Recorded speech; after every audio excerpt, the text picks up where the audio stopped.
this. So, welcome to all of you in A.T.E Talks session number 34 today. This is a series of talks we have been having for A.T.E residents and various friends and families, other families as well. Basically, highlighting the achievements and conversations by A.T.E residents about the fields they are working in or whatever achievements they are doing. So these talks are expected or supposed to be inspiring to all other residents and also to highlight the achievements of A.T residents. So today we have Gayatri Nair Lobo, who is a Sea Tower resident, and she has done some amazing things in her career.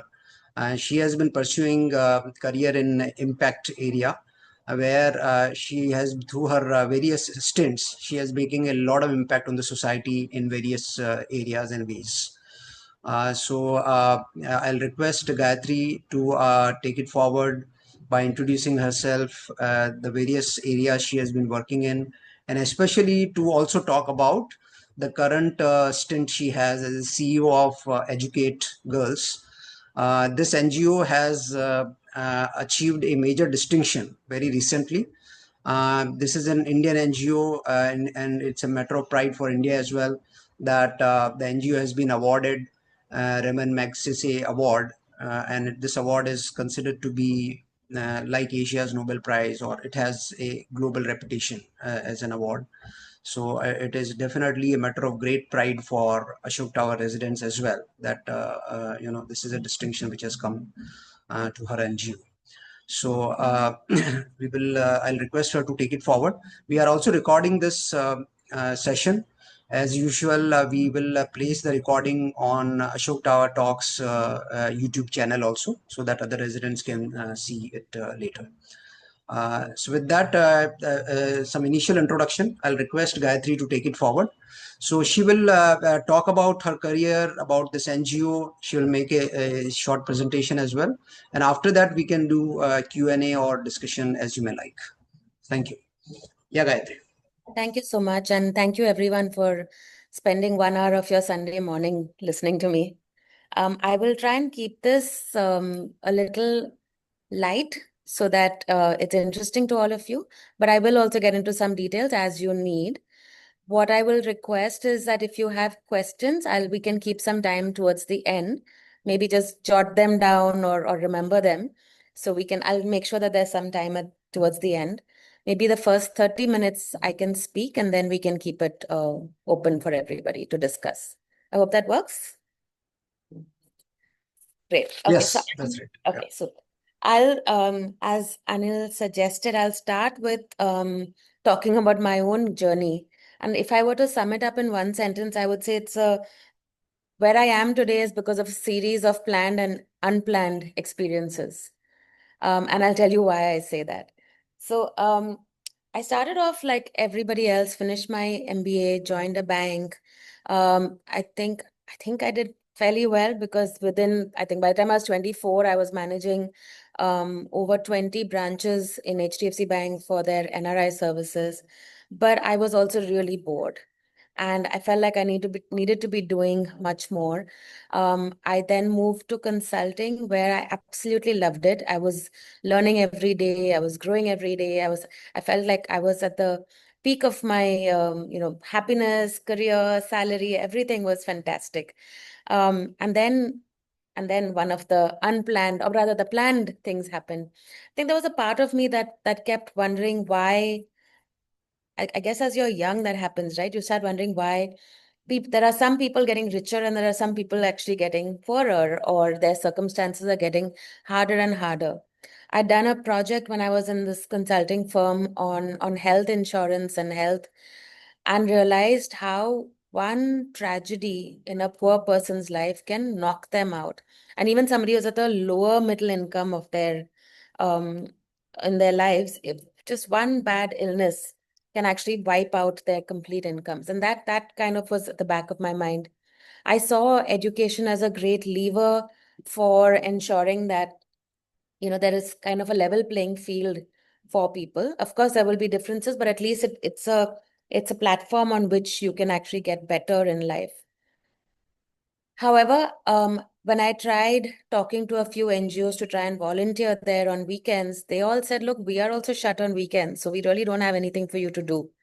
And my best friend and I, we went to multiple NGOs around the Bandra Khar area, and we got the same response everywhere. What then happened was that Times of India started this Teach India program. I don't know how many of you remember that. And I said, let me apply. And let me apply to volunteer on a weekday. Because I know now from my experience that weekends are going to be tough for NGOs. I had a really nice client at the time, and I knew that I had a very structured Monday morning, afternoon. Monday evening, 5 o'clock, every Monday was their meeting. And I knew if I prepared well enough, I would have some time Monday afternoon. So I started volunteering through Teach India at a school very close to the office. In fact, very close to here, on the other side of the railway tracks. And I found every Monday when I went there, I would come back feeling like I have got more out of this experience than the children I was teaching. And every time I said, okay, I'm going to try harder, I'm going to do more. And I still found that I'm feeling better than what I was able to give them. And that thought kind of stayed with me. And then the unexpected thing happened. I got a call from Times of India saying, we have an event coming up and we've selected you as one of the volunteers to attend that event. So I said, what event is this? And they said Hillary Clinton is coming down from the US. She was that time Secretary of State, and she would like to meet some of our volunteers. Obviously, at the time, I thought this is a prank. Some friend of mine is doing this to tease me. But through various conversations, I called them back and made sure it was actually Times of India, and I found that it is true.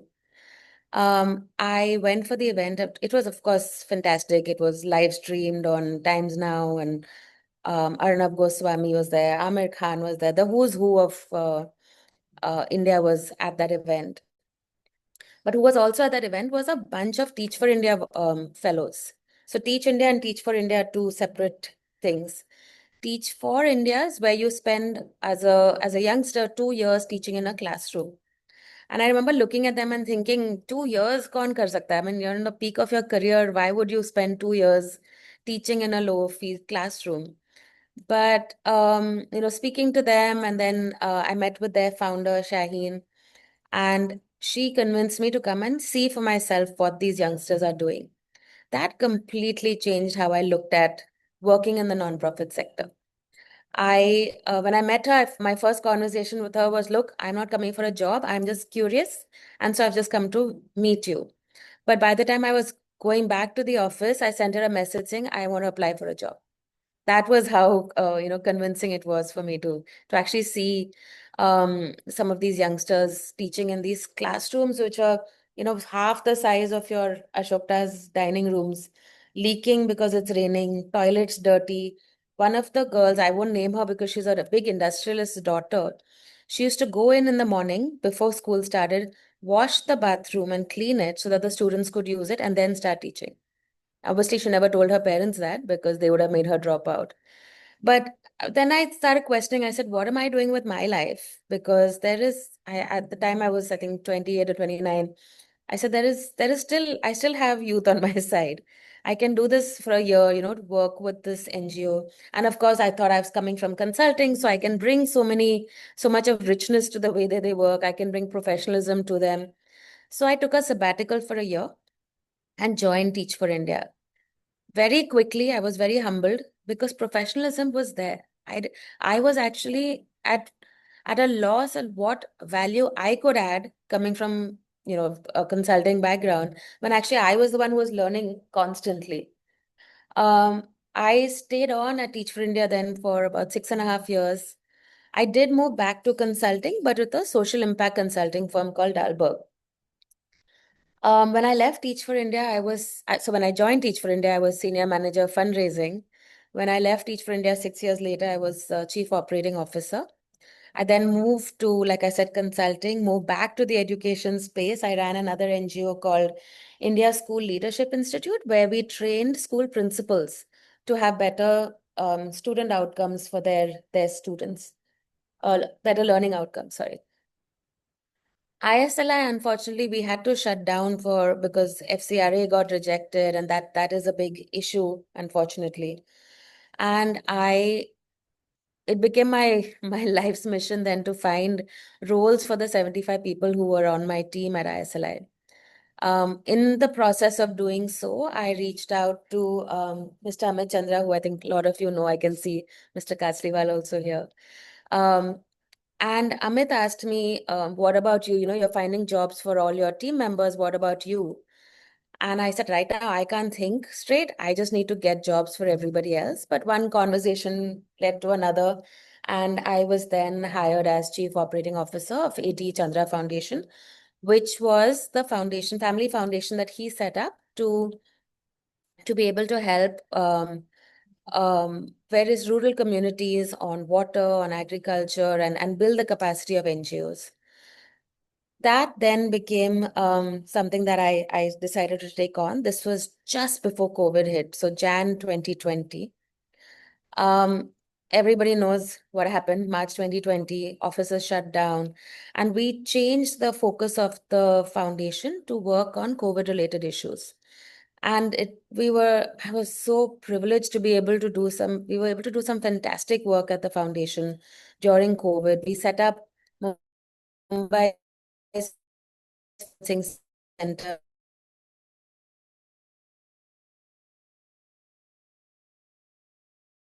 at or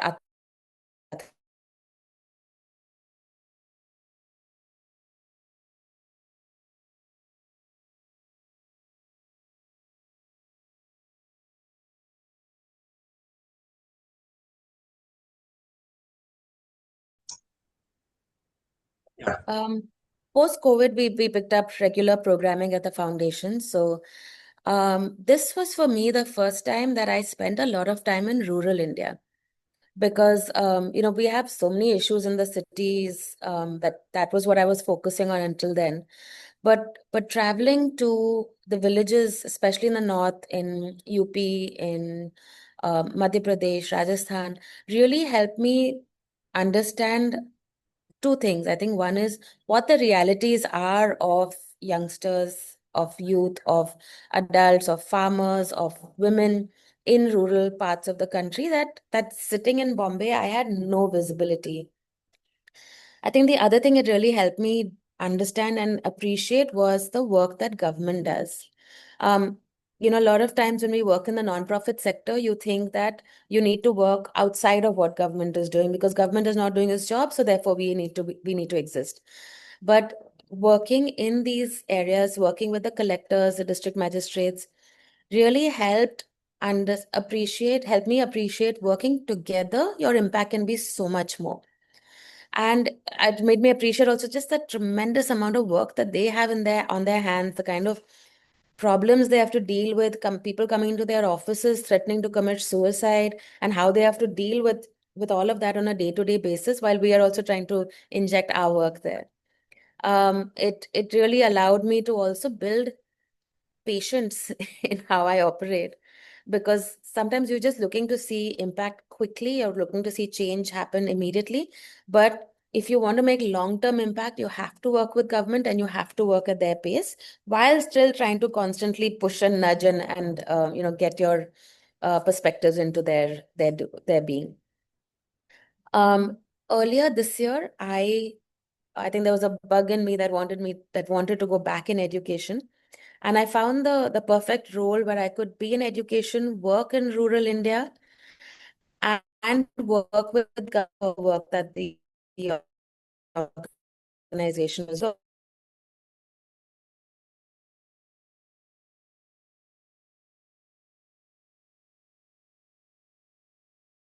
Those of you whose children or grandchildren want to, and you're really concerned, because my father's here on the call, and I can tell you that they were concerned when I wanted to move when I was 29, I think.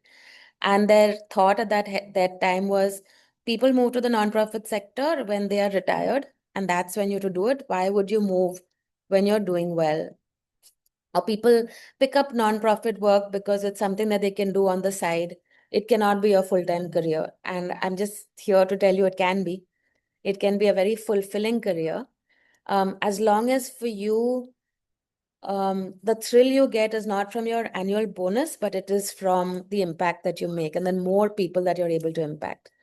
So a few myths that I wanted to clear out. One is a lot of people think working in the nonprofit sector is easy. It's a simple job. It's few hours a day. It's great for women. It is great for women, but it's also great for men. Today at Educate Girls, we actually have more men than women, and we're trying to change that because we feel like we need to have more women in our team. Um, I don't remember a day or rather a week this year, or even in my previous job at A.T.E Chandra Foundation, I think every week I've had some travel or the other. Um, I I have long hours. I leave in the morning at 7:30. I'm back home at 7 p.m. This is not an easy job. It's not a job where you can play golf at 3 o'clock. I mean, I wish it were, but it's not. Um, so only get into this if you're looking to, and if you're looking to make a career in this, get into it knowing it's going to be hard. You can't rise in this career without the effort, like any other career. I think the second thing I wanted to share was people feel there are no growth opportunities because NGO में काम ही क्या है? You go help a few people and you come back. But NGOs are the ones that are growing, and which I can say most of the ones I know. As the NGOs grow, as you put in more effort to grow the impact, you will grow.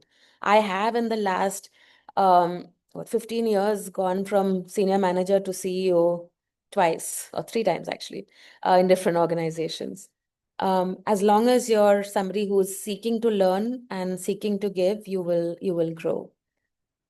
The third is, which I had this misconception before I entered the space, was that they are not professionally run. As I take you through some of the slides, you will see why I say it is NGOs are extremely professionally run. People, youngsters who enter, they do want to know what their career trajectory is. We have growth plans built out for every staff member we have. We have very professionally run HR teams. We have nice office spaces. You're not working out of, some go down somewhere. We're no longer the chola carrying, kurta wearing, Kolhapuri clad people. I'm not saying that we carry Pradas with us, but you can have a good career in the sector without having to compromise on your daily needs. Um, and I think the last thing people feel is that there's low exposure for a youngster entering the sector. How much exposure are you going to get from this career? I mean, the exposure is tremendous. You just have to be out there to grab the opportunity. I will say so much that I actually think the exposure is much more in the nonprofit sector than it is in corporate, because in corporate sector, it's far more competitive. It's far compared to the number of people who are working there. It's far more competitive between companies, whereas NGOs pretty much actually collaborate for impact, even though the perception might be the opposite. And I mean, through my last job, I was had multiple meetings, for example, at the PMO's office, thanks to Amit. In my current role, we're meeting with secretaries across state governments, working with them to formulate policies. Last week, I was in Uttar Pradesh because the secretary called me and a few other nonprofit leaders to give him advice on what Viksit UP should look like from an education perspective. Like I would not have got this opportunity in a corporate job. So I think, these are just some of the myths I wanted to bust. I will quickly take you through a little bit about Educate Girls. So you'll see some of what I talked about, professionalism, how we work, etc., come through. And happy to take questions right after that.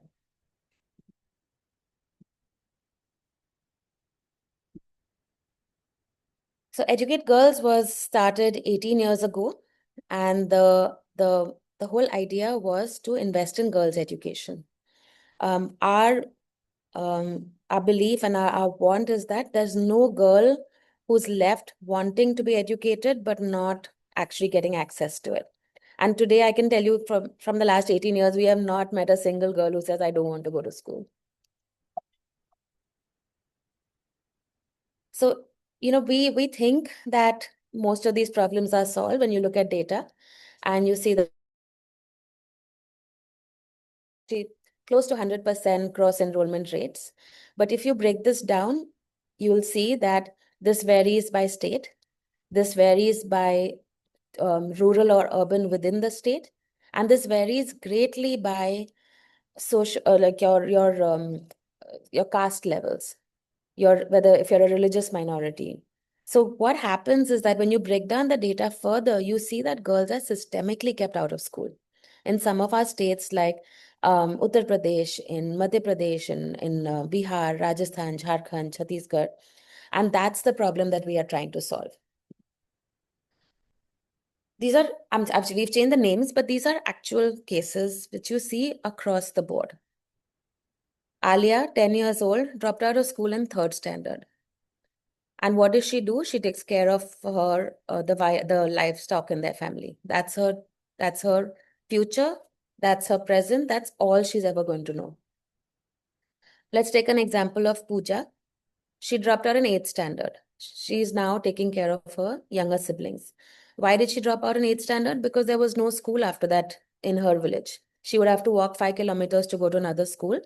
And her parents feel that that's not safe for her. And वैसे भी, what's the point? She's anyway going to get married and live in another family. So what's the point? I'm going to translate this, but there's a saying that educating your daughter is like watering your neighbor's plant. Yeah. So the first work that we started doing back in 2007 was what we call Vidya, which was enrolling girls into school during the school growing age and ensuring that they stay in school and they're learning in school. Part of their learning in school also then retains them in school, because if you're in school and not learning anything, what's the point, right? The way we do it is in every village, we find a village champion. We call them Team Balika volunteers. These volunteers are usually the ones who are educated in their village, and they take it upon them as their mission to impart access or education to girls in their village. And the way that they do it is they go door to door in their village, identify girls who are out of school. Of course, there are boys out of school, they'll enroll them also, but they'll identify girls out of school. They'll counsel the parents saying why they should send their daughters to school. Sometimes the parents agree, sometimes they just shoo them away very politely.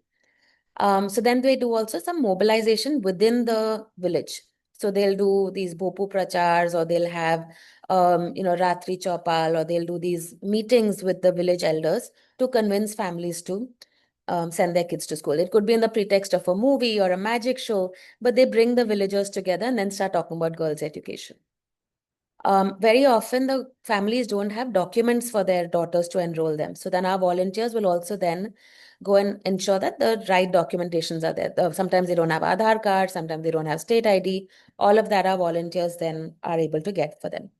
And then along with the teachers in the school, they enroll these girls in school. In Rajasthan, they have a very nice thing. When a girl is enrolled in school, the same day they'll put a plant in the school. So as the girl is advancing in her school, the plant is also growing. Every day they'll water that plant. It's very symbolic to growth of a girl child. And so sometimes now when you go into these schools, you see these shrubs growing across the school compound. It's really heartening to see. In the school, we also then work with the girls, and actually all students in the school, girls and boys, and we impart a remedial curriculum which ensures that they are coming up to the grade level they should be. So now in India, there's a rule that you're enrolled at your age appropriate level. So if you're 8 years old, you can't be enrolled in first standard. You'll go straight into third standard. Now imagine as a third standard child, don't know anything about what's been taught in first or second or even pre. So our remedial curriculum helps them get up to speed to where they should be in school. And then we also do life skills training, help these girls understand themselves, how important self-care is, how important it is to understand your environment. We do Bal Sabhas in school. They actually have a school parliament, proper parliament where they do a voting, they color their finger to show that they voted. So they actually do an entire thing where girls are then um, like run a student parliament. The pictures you see on the left is where we do our door-to-door survey, and they actually draw the Educate Girls logo. There's a code to show how many out-of-school girls there are, etc. So this is some pictures of the door-to-door survey. These code words all mean something to the team. So they know that this is the house we visited, this is the number of families living in this, number of households in this house, how many children are there, how many of these are out of school, etc. So we did this for in 2000 since 2007, and we started off itself saying that this needs to be scaled up. So our first pilot was not one village or two villages. Our first pilot was 50 villages.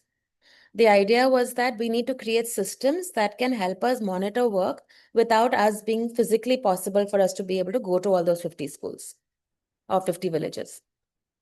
In 2015, Educate Girls then launched the first development impact bond in education. Now, a development impact bond is a pay for performance. So you only get paid if you perform as per the goals that you set. I can get into the details of the performance, the development impact bond, but I can also skip that if it's too much detail. But essentially, it is a payment contract which says you are given certain targets as an NGO. So you have to enroll X number of girls and their learning should improve by Y percentage. You only get paid if you meet those goals. So you get some base amount to run the work, but you get a bonus of sorts on top of that if you meet your goals. The upside is, of course, you get funded anyway to some extent, but the downside is if you don't meet your goals, then it is very publicly known that you've not met your outcomes. Why would an NGO set themselves up for such a scrutinized instrument? And the reason we did that is because we ourselves want to know if after scaling up, we were actually making impact or not. Were our outcomes actually being met? The good news is that our enrollment target, we met about 116%, and our learning target, we met 160% of it. So we were able to show that even with scaling up, we are still meeting our outcomes. We're still being able to enroll girls in school. And they're still learning in school. But what the development impact bond taught us was that in addition to becoming more outcome focused, is that we were not seeing girls across districts evenly spread out. What we found is that there are clusters of villages where most of the outer school girls are. So we realized our strategy of going door to door across an entire district would not yield us results fast enough. So what we did is we used a lot of our data, we layered on top of that government public data, and we were able to build a prediction tool using AI/ML to show where we'll find out of school girls. And it's fascinating what the data showed us is that 40% of out of school girls in the country are in 5% of the villages. So why saturate the near 700,000 villages when you have to just work in 35,000 or 30,000 of them in order to solve 40% of the problem? So that's what we set out to do. We made this was so we then said, look, we are going to go after this 1.56 million girls who are out of school, who largely fall into these four states. The dark reds are where you can see most out of school girls. So in one village itself, we could potentially find more than 50 out of school girls. So all of you know these TED Talks, right? So TED has this thing called the Audacious Prize. So you go to them and say, I'm going to make this audacious goal for myself. Our audacious goal was 1.56 million girls. We will ensure that learning levels don't drop and give us 5 years to do it. So they said, we'll fund it. You go for it and get it. We took 6 years instead of 5 because of COVID in 1 year where all schools were locked down and we couldn't do anything. But in this March, our audacious grant finished and we were able to reach 1.56 million girls enrolled back in school. So because of this precision targeting, the AI work that we were able to do to predict out of school girls, what would have otherwise taken us 45 years, we were able to do in 6 years. And that gave us the confidence that this is an organization that can scale. The other challenge that we found on the ground was the story I told you of Pooja, right? After 8th standard, there are no schools. Where are these girls going to get enrolled? And today, only 1 in 2 girls in India actually finishes 10th standard. So imagine the potential that we are losing out just because they don't have access to schools. Sorry, I just wanted to, before I get into that, I just wanted to say on the learning outcomes, you don't get bogged down by the amount of data on the slide. But what we found was that we did a randomized control trial, which measures the learning outcomes of our students versus students where we are not teaching.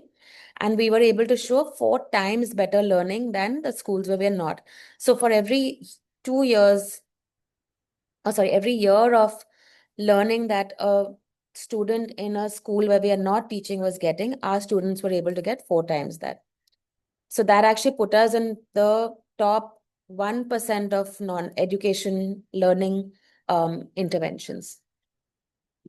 So this was the program we started. I'm just going back to my earlier statement about Puja, where we realized that there's no schools for girls to go to or students to go to after 8th standard in their village. In a lot of villages, it's only up to 5th standard. And we said, how do you then get them to complete their 10th standard?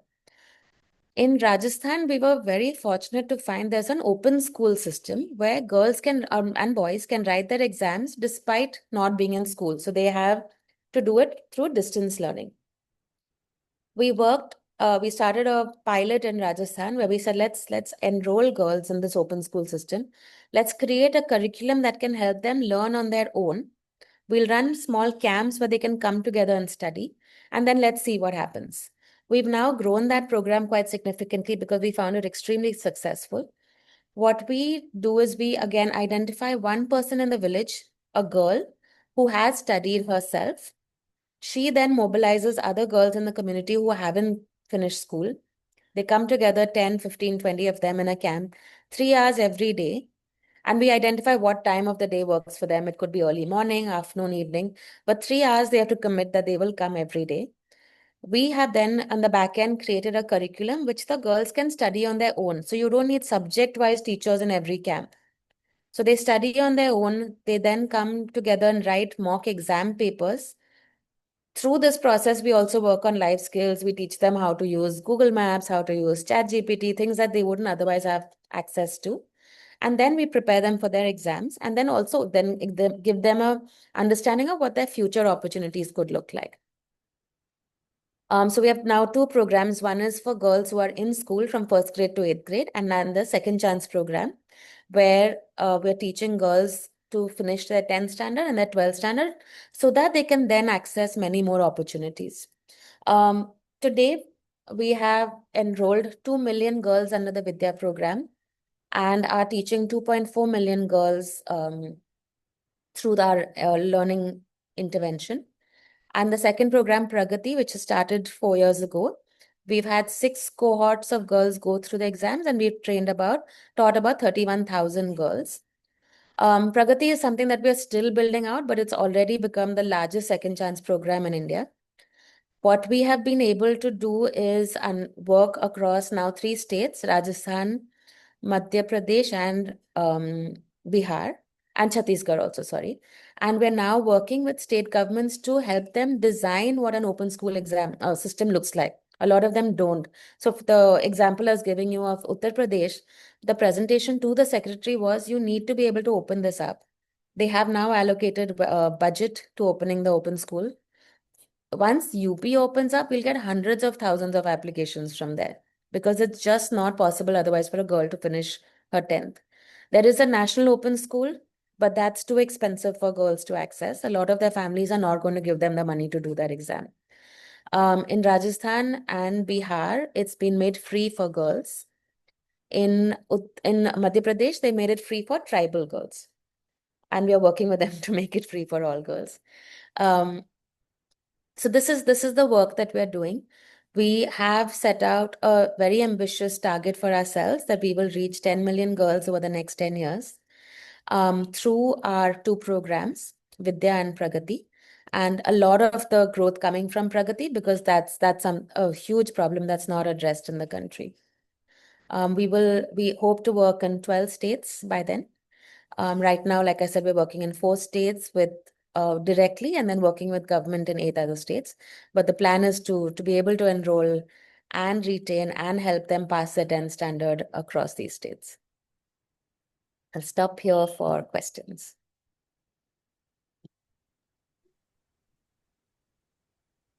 Great, Gayatri. A lot of learning and very nice to know this inspiring stuff which you are doing. Thank you. So I open the floor is open for question answer. If anybody wants to raise, ask any questions.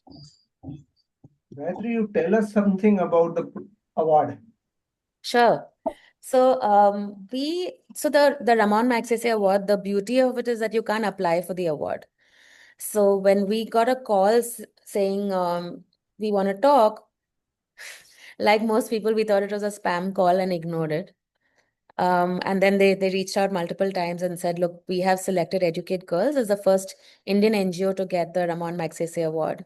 So it was shocking for us. We were not allowed to tell anybody till the announcement on 31st August, but at least we were able to prepare for it. So on the day, we had everyone, 31st August is the birthday of President Ramon Magsaysay. So that's the day they like to announce it. And it's announced online.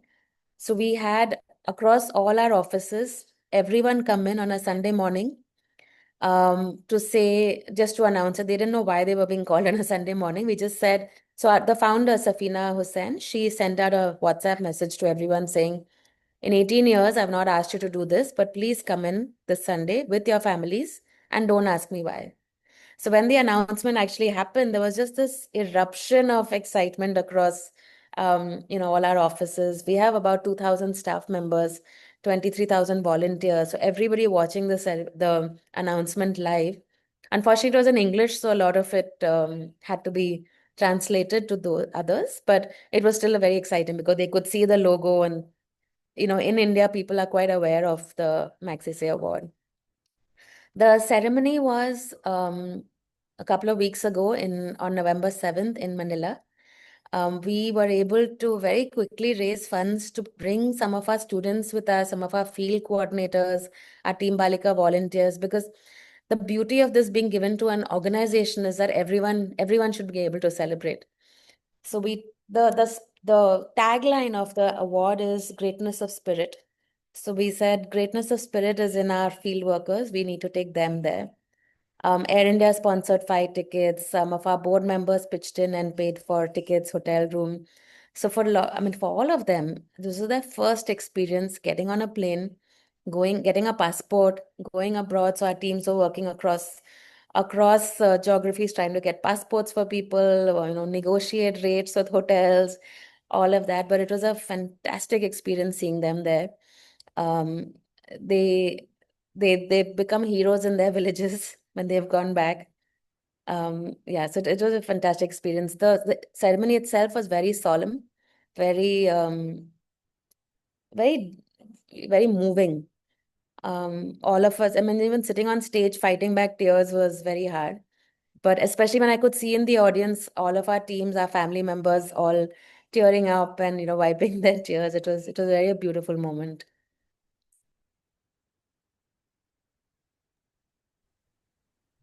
Hi, Gayatri. I had a question. Yes.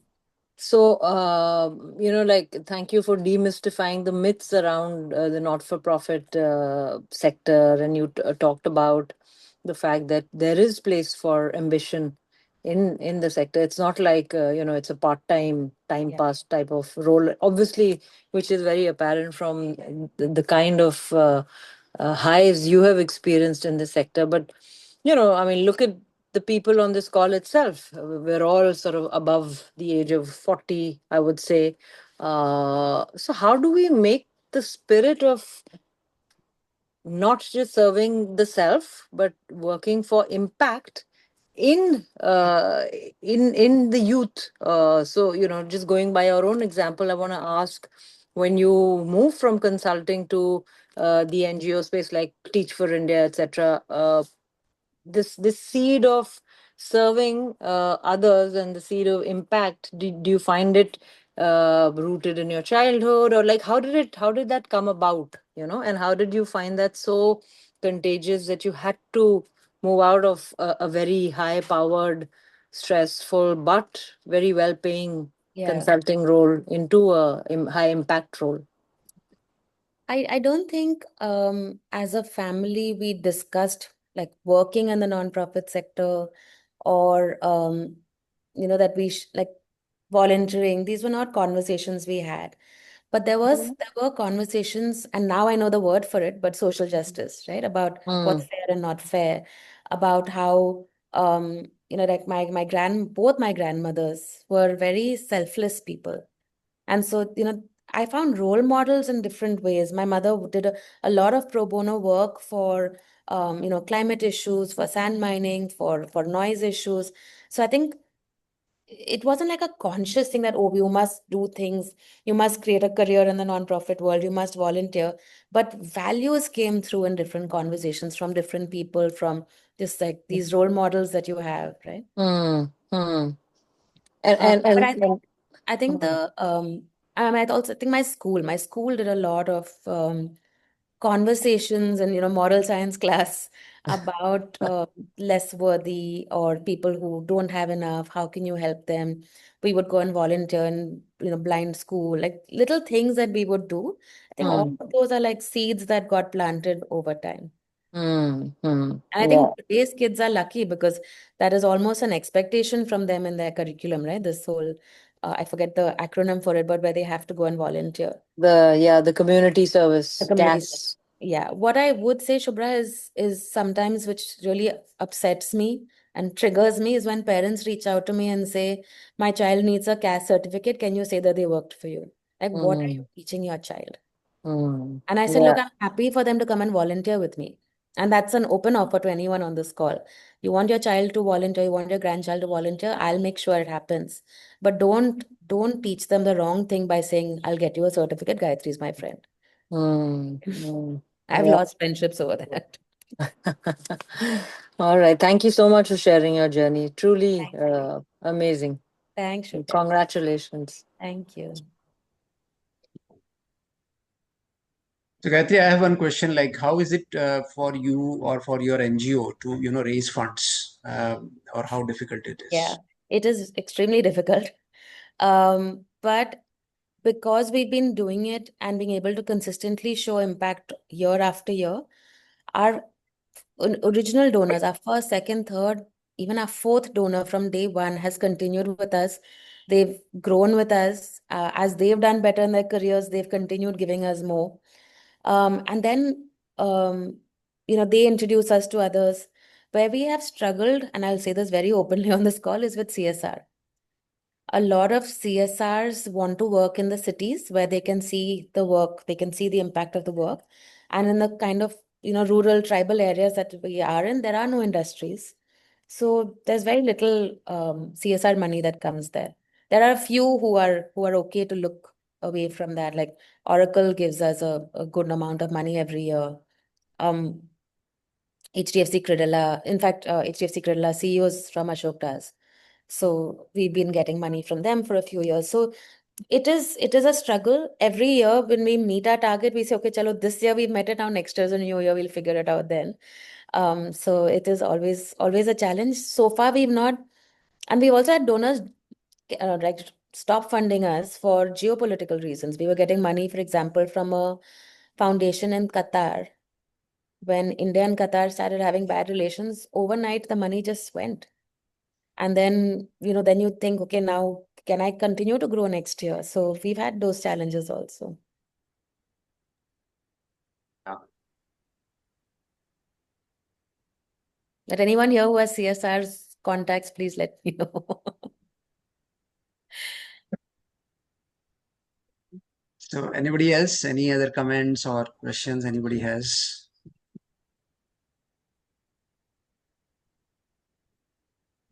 So I think with that we can close the call. Thanks a lot, Gayatri.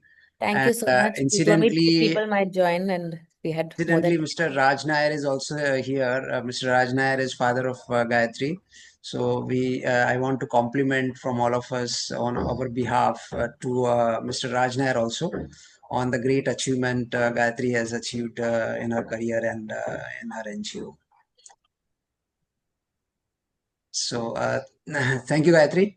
Thank you Thank you. for taking time out and telling us about this whole great stuff you are My doing. pleasure. Thank you so much for All the inviting. best, and hopefully we will try to do something in whatever ways we can to do the great what you are doing.